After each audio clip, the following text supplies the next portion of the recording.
것 같습니다. 아침 저녁으로는 많이 쌀쌀한데 지금은 아주 해가 내리치고 포근해진 것 같아요. 우리 마음도 이렇게 포근해졌으면 하는 바람이에요. 근데 살다 보면은 생각지도 않은 그런 태풍이라고 하는 것들이 불어와서 자기를 갖다 이렇게 휘몰아쳐서 멀리 다른 방향으로 보내죠. 그러다 보니까 뜻하지 않게 힘들어 하는 일도 있고 또 자기 생각도 되지 않은 일도 참 많이 있는 것 같습니다. 그게 세상인 것 같아요. 살다 보니까. 세상에 이제 인류 역사 이래 이제 많은 분들이 이렇게 태어났다 죽었다 하면서 어떻게 하면 이제 인간으로 태어나서 행복하게 살 수 있는가 그런 걸 연구하신 분들이 많이 있습니다. 그래서 거기서 이제 종교라고 하는 것이 탄생했는데 이 종교는 신이에요. 신이 되는 겁니다. 신의 가르침이에요. 인문학하고는 다릅니다. 인문학은 사람을 위해서 주어진 가르침인데 종교는 인간이 신이 되는 겁니다. 인간이면서 신이 되는 것. 신이면서 인간이 가르침. 그렇기 때문에 인간의 입장에서 어떻게 살아야 되는가, 어떻게 생각을 해야지만이 이게 신의 가르침에 입각해서 살아가는 것인가 하는 것에 대해서 많이 말씀을 이렇게 해놓으셨거든요. 불교 경전에는 84,000 경전이라고 하는 수없이 많은 경전이 있는데 84,000이라고 하는 많다는 형용어입니다. 많다고 생각하시면 되죠. 그래서 학자들 말하면 낙타 7타 반이라고 합니다. 그러니까 말 7마리 반 이 정도 무게가 이제 불교 경전이라고 해요. 그 중에 이제 경전의 왕이라고 하는 이제 법화경이 있는데 법화경의 원래의 그 갖춘말은 묘법연화경입니다. 묘법연화경이라는 거는 묘법, 묘한 법, 알 수 없는 법, 신의 법, 그것이 연꽃, 연꽃과 같다는 그런 경입니다. 그러니까 연꽃이라고 하는 것은 다 필요하잖아요. 어느 것도 필요하지 않은 것이 없습니다. 묘법이라는 것은 어느 것도 다 진리라고 하는 겁니다. 그러니까 절대 긍정의 세계를 나타내고 있거든요. 네, 거기 보면 28품으로 구성이 되어 있는데 마지막 품에 이제 보현보살 곤발품이라는 품이 있어요. 보현보살이 주인공으로 등장하는데 여기에 있어서 상당히 중요한 것이 많이 있습니다. 묘법연화경 전체에 있어서는 제법실상에 대해서 얘기를 하고 있습니다. 제법실상입니다. 제법은 모든 것입니다. 이 세상의 모든 것이 실상, 진실한 모습이 아닌 것이 없다. 그러니까 어떤 것도 중요하지 않은 것이 없다. 우리가 합창하게 보는 것도 우리가 별로 좋지 않다고 보는 것도 다 좋다는 거죠. 그러니까 인간의 잣대를 초월한 신의 잣대를 보면은 인간의 잣대는 눈금이 있는데 신의 잣대는 눈금이 없다는 거죠. 눈금이 없다는 거는 어느 것도 잴 수 없다. 어느 것도 가치가 있다. 이렇게 해석을 하면 될 것 같아요. 근데 보현보살이라 하는 거는 코끼리를 타고 나타나죠. 문수보살은 사자를 타고 미륵보살은 소를 타고 나타납니다. 세 보살이라 합니다. 법화경에. 근데 보현보살은 코끼리 타고 나타난 이유가 있어요. 그래서 보현보살님의 4가지 작용이 있는데 보현보살은 자기 스스로 법화경을 신청합니다. 법화경이라는 것은 말 그대로 부처님이에요. 법이라고 하는 말이 있어서 우리가 법이라고 받아낼 수 있지만 그 법은 결국 부처가 되는 법이거든요. 결국 이제 부처의 웨이트를 둔 겁니다. 두 번째는 법화경에 가르치는 모든 박해에서 수호한다라고 하는 작용을 갖고 있습니다. 우리들은 그래요. 이것도 좋고 저것도 좋다 하면은 많은 분들이 그래요. 세상에는 이것은 안 좋고 저것은 좋다. 당신 안 좋지 않냐 하면서 지적하고 말 그대로 비난하고 비판하고 그랬습니다. 그런 분들에 대해서 지켜주고 계신다는 거죠. 세 번째는 법화경 가르침을 실행하는 자가 어떤 공동을 초래하는가, 또 그것을 박해하는 자가 어떤 벌을 받는가 하는 것에서 증명합니다. 이거는 법화경 가르침이라는 결국은 어떤 것도 다 받아들인다는 거죠.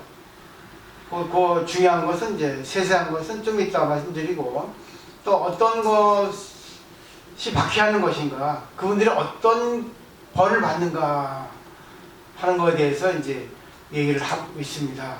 네 번째는 우리가 살다 보면은 신앙이 멀어지는 것도 있어요. 관성의 법칙이 있듯이 센 쪽으로 흘러갑니다. 우리가 절에 나와서 공부를 하면은 자기 마음이 부처님 마음과 비슷하다고 할 수 있어요. 근데 절에 한 달, 두 달 나오지 않다 보면 왠지 관성의 법칙에 의해서 중생의 힘이 더 셉니다. 그냥 게을러지고 아무것도 하고 싶지 않고 그냥 무기력해지는 겁니다. 그리고 나쁜 짓을 해도 자기가 그것에 대해서 그렇게 양심의 가책이 없어지게 되어 있습니다. 이게 바로 관성의 법칙이죠. 센 쪽으로 흘러갑니다. 여러분들이 신앙을 많이 하고 공부를 많이 했다 하더라도 어떤 중요한 일이 벌어지면 자기의 본심이 나오는 것도 바로 아직까지 공부가 안 됐다는 증거입니다. 그래서 어떤 일을 겪어보면 그 사람의 본심을 알 수 있어요.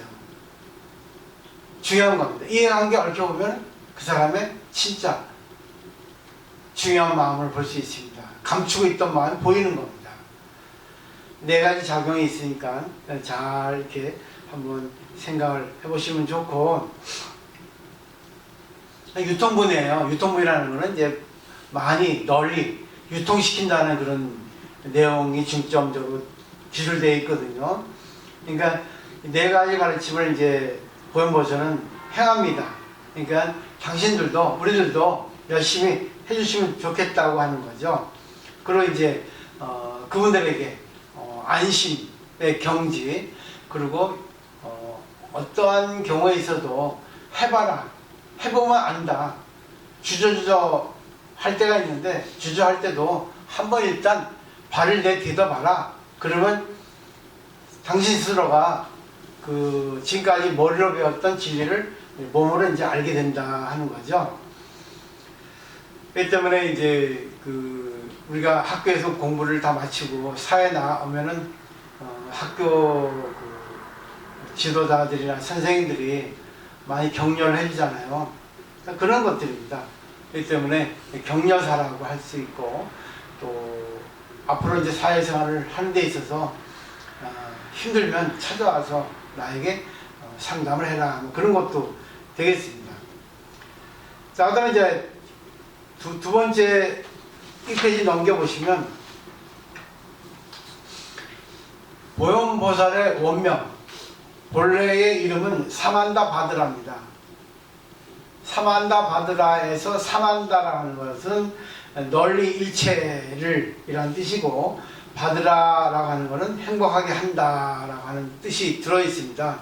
널리 일체 모든 사람들을 행복하게 해준다는 것이 보현보살이에요. 그래서 아마 많이 여러 절에 다녀보시면서 스님들에게 많은 법문을 들으셨습니다. 그 중에 마지막에 뭐합니까? 실천원이 중요합니다. 실천을 강조합니다. 그리고 우리가 법회를 끝나면 사홍서원을 이렇게 부릅니다. 그건 뭐겠어요? 다 실천하라는 겁니다. 안쪽으로 바깥쪽으로. 그래서 중국어로는 변길이라고 변형을 해요. 변길이라는 것은 널리 길상을 준다. 길상이라는 것은 결국 추원과 참탄이라고 합니다. 추원이라는 것은 남을 위해서 빌어준 거고, 참탄이라는 것은 남을 칭찬하는 거죠. 참 이게 어렵습니다. 그러니까 보현보살은 우리들을 격려해주고 또 용기를 주고, 그리고 또 행복을 주는 그런 행동적인, 그래서 코끼리를 상징하는 겁니다. 코끼리를 타고 나타나겠습니까마는 그 동물이 갖고 있는 그 특징이라는 것을 우리가 잘 보시면 좋을 것 같아요. 그 다음에 밑에 원문을 보면은 불고 보현보살 하사대 약선남자 선녀 가지고 성치 사법 하야사 열애 멸후에 당득 시 법화경이니, 이것은 부처님이 보현보살에게 말씀하시되 만일 선남자 선녀인이 있는데 이 사법을 성취, 네 가지 법을 성취해야만이 열애가 돌아가신 후에 마땅히 법화경을 얻을 것이다 라는 겁니다. 그러니까 법화경의 보현보살 곰팔품에 네 가지 법을 성취해야만이 된다는 건데, 네 가지 법이 뭐냐면, 여기서 법화경을 얻는다라고 하는 것은, 얻는다라고 하는 것이 뭐라고 하는 것인지 중요하기 때문에 제가 써놨습니다. 이 법화경을 얻는다라고 하는 건요, 단순히 법화경을 만난다는 것이 아닙니다. 법화경을 만난 사람이 그것을 진짜 실천해서 자기 마음으로, 몸으로, 자기 것으로 체득한다는 겁니다. 그렇게 해야만이 진실한 공덕을 얻을 수가 있는 거예요. 한번 생각을 해보세요. 아무리 10년, 20년 다녀도 말을 아주 그럴듯하게 가르침을 많이 안다고 떠들어대고, 아무리 잘난 척해도 어떤 일이 주어지면 본심이 다 나옵니다. 아니, 저 사람 평소에 잘난 척 하더니 저 뭐야? 승질내고. 아니, 저거 뭐야? 계산적이네. 다 나옵니다. 어떤 일을 겪어봐야지만 그 사람은 알아요. 사회적인 면에서도 그러잖아요. 그 사람 알려면 뭐 술을 먹어봐야 되고, 화투를 쳐봐야 되고, 뭐 여행을 가봐야 되고, 뭐 등등 여러 가지 그런 일들이 있습니다. 한번 잘 생각을 해보시면 좋을 것 같아요. 그 네 가지 법, 사법 성취라는 거, 이 법화의 결론입니다. 결론이란 건 뭐겠습니까? 다 거두절미하고 네 가지 것만 하면 되는 거예요. 첫 번째, 일자는 위재불 혼념입니다. 외우라고 제가 번역 안 했습니다. 이자는 식중덕권입니다. 삼자는 입정정치입니다. 사자는 발구일체 중생지심입니다. 저는 이거를 외우기를 부탁드리고 싶어요. 그래야지만이 이제 한문도 알게 되고, 한문을 알게 되면서 새기는 힘, 자기가 스스로 번역하는 힘, 그리고 그 뜻이 무엇인가 하는 것까지 이제 알기 때문에 한번 이렇게 한문으로 드린 겁니다. 첫 번째, 일자. 첫 번째는 신앙의 기본 확립입니다. 그래서 오늘 제목을 신앙의 확립과 중생구제. 신앙의 확립은 첫 번째고 중생구제는 마지막이에요. 그래서 우리가 일반적으로 알고 있는 뭐죠?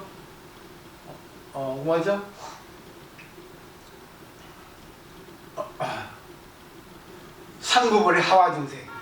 상구벌이는 위로는 깨달음을 구하고 아래로는 중생을 교화한다. 근데 중생 교화하는 것이 중요하단 말입니다.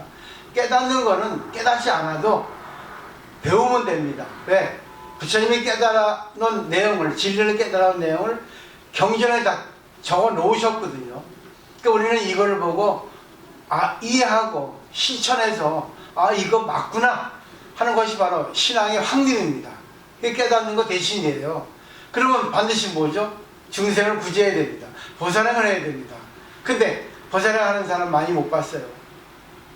아무리 큰 절에서 아무리 오래 다니고 아무리 뭐 포교사 자격증을 땄다 한다 하더라도, 아무리 돈을 보시 많이 한다 하더라도, 절에서 많이 중생을 위해서 보살행을 한다 하더라도 진짜 보살행이 무엇인가 하는 거, 그 제대로 하는 사람을 전 보지를 못했어요. 솔직히 말해서 한 명도.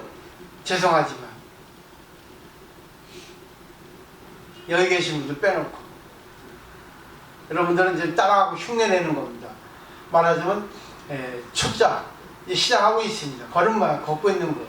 시작하면 됩니다. 걸음마를 걸었으니까 이제는 잘 걷고 잘 뛰고 날아가면 됩니다.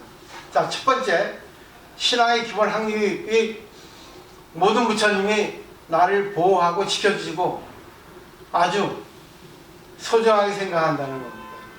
근데 이해가 되겠어요? 이해 안 되죠? 부처님 어디 계세요? 법화경에서 부처님은 아까 말했죠. 묘법, 법에 웨이트를 두고 있어요. 근데 이거는 부처님입니다. 법이 부처님이라는 겁니다. 화엄경은 대방강 불화엄경이에요. 부처님의 웨이트를 두고 있는데 이건 법입니다. 그 법하고 불은 하나라는 얘기입니다. 그 법이 뭐겠어요? 부처가 뭐겠어요? 모든 것입니다. 인연입니다. 내 앞에 나타난 사람, 내 앞에 나타난 일, 내가 오늘 설사한다, 코로나 접종해서 아프다, 다 부처님입니다. 그것을 나하고 인연 맺어 주셨는데 이것을 어떻게 받아들이냐, 부처님이 왜 이것을 나한테 주시냐, 이걸 어떻게 받아들이고 어떻게 내가 대처해 나가는 건가, 어떻게 마음가짐으로 받아들이고 어떻게 좋게 받아들이면 좋게 대처할 것이고 나쁘게 받아들이면 나쁘게 대처할 것입니다. 그래서 중요한 것은 어떻게 받아들이냐는 것이 첫 번째입니다. 대화를 해보면 나를 싫어하는 사람은 묘한 기운이 있습니다. 안 좋은 기운이 묘하게 날 찌릅니다. 다 느낍니다. 다 보여요. 근데 사람들 그걸 숨깁니다. 근데 저는 드러내요. 근데 저를 갖다가 좀 꺼려하는 분도 계시죠. 그렇지만 진짜 공부를 하시라는 겁니다. 저하고 인연이 언제까지 할지 모르지만 할 때까지 해보세요. 제가 없어지고 난다면은 그래도 그 상현 스님이 그래도 진실했구나, 법을 진짜 잘 가르쳤어, 조금 얘기할 때는 조금 재수없지만 꼴보기 싫은데 알고 보니까 그게 맞는 말이었어, 이럴 때가 올 겁니다. 근데 헤어지기 전에 그걸 깨달으면 좋을 것 같아요. 그래서 부처님이 나를 보호해주고 지켜주고 사랑해주고 아껴준다는 것은 결국 내가 어떻게 받아들이냐 하는 겁니다. 나를 맞춰주고 나에게 잘해주고 해주는 사람은 부처님이에요. 무슨 소리예요? 금강경 나오잖아요. 소리로서 모습으로 부처님을 보지 말라, 화상이라는 겁니다. 보이는 것 속에, 보이지 않는 그 속에 부처를 볼 수 있어야 된다는 겁니다. 자, 이게 첫 번째입니다. 두 번째는 십중덕본입니다. 모든 덕의 근본을 심으라는 거예요. 덕의 근본이 뭐겠어요? 진실한 마음을 가지고 상대방을 위해서 살라는 겁니다. 상대방을 위해서 산다는 거, 내가 먼저 아니라 할 수 있겠지만 물론 내가 먼저예요. 근데 내가 먼저라 생각하지만 그래도 인연이 갖춰지면 이 사람하고 나하고 인연이 주어졌으니까 저 사람 부처님이다. 그럼 저 사람이 무슨 말을 하는가, 저 사람이 뭘 나에게 요구하는가, 저 사람을 위해서 어느 정도 해줄 수 있을까. 결국 상대방의 웨이트를 두게 되면 그는 결국 자기를 위하는 것 됩니다. 왜? 내 마음이 벌써 내 자신도 위하지만 상대방을 위하는 그 마음속에 내가 성인이 되어 있는 겁니다. 내가 보살이 되어 있는 거예요. 근데 반드시 뿌리 씨는 거두게 되어 있습니다. 그게 영원한 진리입니다. 남에게 하나 베풀면 반드시 돌아오게 되어 있습니다. 남에게 져주면 상대방이 나를 갖다가 좋아해 줍니다. 내가 상대방이 이기면 순간은 좋을 것 같죠. 그렇지만 나중에 반드시 돌아옵니다. 상대방이 나를 갖다가 두 배로 갚습니다. 그래서 져주고 어리석게 살아라고 합니다. 오늘 밴드 올렸죠. 어리석으면 미학. 참 좋습니다. 성인들은 전부 다 어리석게 살았어요. 계산하고 살지 않았습니다. 요즘에 알았어요. 세상이 그렇구나. 내가 바보였구나. 이제 깨달았습니다. 감사해요. 덕분에 깨닫게 되었으니까. 이제부터 이제 시작하면 돼요. 인생은 60%라니까. 인연이 어떻게 죽을지 모릅니다. 그렇잖아요. 내가 언제 죽을지 모르고. 부부도 이혼하는데, 부모와 자식도 언젠가 헤어지는데, 있을 때 잘하는 거예요. 공부하세요, 공부. 이거는 법화경, 부처님, 성인 중에 성인을 가르치네요. 내가 한 말이 아닙니다. 세 번째, 입정정치입니다. 정정치, 바르게 결정된 모임에 들어가라는 겁니다. 모임은 세 가지가 있습니다. 정정치, 부정치, 사정치죠. 정정치는 내가 진짜 착하게 살고 남을 위해 살아야지, 이 절에 가야 되겠다. 절도 다 절이 아닙니다. 어떤 가르침을 펴고 있는가, 어떤 신도들이 모여 있는가, 이게 중요합니다. 그래서 바르게 결정된 모임이에요. 하여튼 우리는 바르게 결정된 모임이기 때문에 정정치에 속합니다. 사정치는 뭐야? 삿되게 결정된 모임이에요. 말하자면 잘난 척 하려고 모인 집단, 또 뭐 꽃뱀, 뭐 조직폭력배 같은 완전히 기생충 같은 그런 집단이 바로 사정치입니다. 삿되게 결정된 모임입니다. 부정치는 뭐예요? 이것도 아니고 저것도 아닙니다. 절에 와서 있다가 또 딴 데 가서는 안 보이는 데는 다른 거 하고 왔다 갔다 하는 겁니다. 우리는 사정치도 아니고 정정치도 아니고 부정치에 해당되는 게 많아요. 한번 생각해 보세요. 근데 이것도 괜찮아요. 왜? 내가 중심을 잘 잡으면 되니까. 사람이 기본이 중생이다 보니까 이렇게 할 때 있고 저렇게 할 때 있습니다. 내가 조금 뭐랄까 몸 컨디션이나 마음적으로 편하지 않으면 조금 나는 오늘 불교 신도가 아닙니다. 오늘 불교 신도 오늘 그 정규 휴일입니다. 딱 걸어놓고 좀 나쁜 짓 하면 됩니다. 그것도 이제 그 다음날 지나면 오늘 이제 정상 영업합니다. 이렇게 하면 되는 겁니다. 뭐가 어렵습니까? 네, 모든 게 다 법화경에서 진리하는 게 없습니다. 근데 중요한 거는 탄성이 좋아야 돼요. 돌아오님이 이미 세야 됩니다. 너무 오래 머물러 버리면 거기에 이제 타성이 젖어가지고 이제 헤어나기가 쉽지 않아요. 네 번째는 뭐예요? 발부일체 중생지입니다. 모든 중생을 구제하는 마음을 내라는 겁니다. 발부일체 중생지심. 마지막에 있어요. 이게 결론입니다. 불교에. 근데 중생을 구제하는데 한 명이라도 구제해 보셨습니까? 자식 구제 기본인데 그건 자기 피부치니까 해당이 되지 않습니다. 사실은. 남편 구제하셨어요?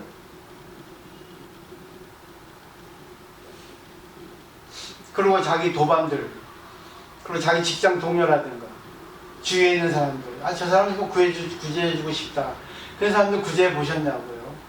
그냥 절에 인도하는 것 갖고 하면 안 됩니다. 절에 인도하고 그 사람을 위해서 빌어주고 물 주고 또 여러 가지 환경을 좋게 해줘야만이, 좋은 연이 돼줘야만이 그 사람이 구제됩니다. 엄청나게 힘들어요. 돈도 들고 시간도 들고 또 몸도 피곤합니다. 이게 보살입니다. 네 가지 법 성취, 사법 성취 한번 대승불교에 있어서는 이것이 결론이라는 겁니다. 그리고 화엄경에도 선제동자가 나옵니다. 50점 선지식 찾아다니잖아요. 끝까지. 근데 좀 공부하고 이렇게 공부하고 저렇게 공부했다고 잘난 체하고 그런 분들. 그리고 좀 남이 좀 뭐라 하면 딱 지적하고 아주 이쁜 얼굴 하는 게 아니라 도깨비 같은 얼굴 하고 말이지. 독설을 퍼붓는 사람도 많이 있습니다. 근데 공부한 사람은 그 모습 보고 감사합니다. 저를 위해서 이렇게 독설을, 그런 표정을 짓고 얼마나 나를 사랑했으면 그렇게까지 가르치십니까? 이렇게 받아들입니다. 그러면서 마음 아파하죠. 아이고 참 믿었구만. 가면 쓰고 있었구나 여태까지. 아이고 본심이 나왔네. 그 업을 어떻게 끊을 수 있을까. 참 저 오래 갈 텐데. 그리고 그 사람을 위해서 기도해 줍니다. 이게 진짜 보살이에요. 진실한 사람 만나서 정말 진실한 신앙을 한번 했으면 좋겠습니다. 기도합니다. 그 기도를 맨날 하셔야 돼요. 오늘 여지보살 하셨는데 참 잘하시더라고요. 뭐 못하는 부분도 있었지만 이제는 옛날하고 많이 달라지셨어요. 아주 빠른 듯한데 뒤에서는 이제 이게 약간 이끌어주니까 천천히 하고 잘하셨습니다. 역시 시간이 말을 해줘요. 하루아침에 되는 건 하나도 없습니다. 우리나라 불교가 도노점수 이런 이론적인 것 때문에 선의 가르침이 너무 횡행돼서 그것에 이끌려가지고 휘둘려가지고 한 방이면 끝난다 하는데 그런 거 없습니다. 그때부터 시작이에요. 깨달은 뒤부터 계속 공부해야 됩니다. 닦아야 됩니다. 몸으로 보살행을 해야 됩니다. 오늘 여기까지입니다. 그래서 사법 성취 불교의 전부라는 거. 대승불교에 있어서입니다. 소승불교가 아닙니다. 대승불교. 그러니까 어떤 것도 나하고 인연된 거를 통해서 상대방 거를 자기 거로 받아들여서 자기의 모습을 보고 또 상대방에 있어서 어떻게 인연을 제가 어떤 연이 돼줘야만이 저 사람을 깨닫게 해줄까. 상대방을 찌르는 것도 필요하겠지만 상대방을 이해해주고 안아주고 또 상대방의 스스로 깨달을 수 있도록 기다려주고 또 좋은 연이 돼주고 어떻게 해야 되는가 그 연구하는 것이 바로 정진입니다. 오늘 여기까지입니다. 질문 있으십니까? 마치도록 하겠습니다.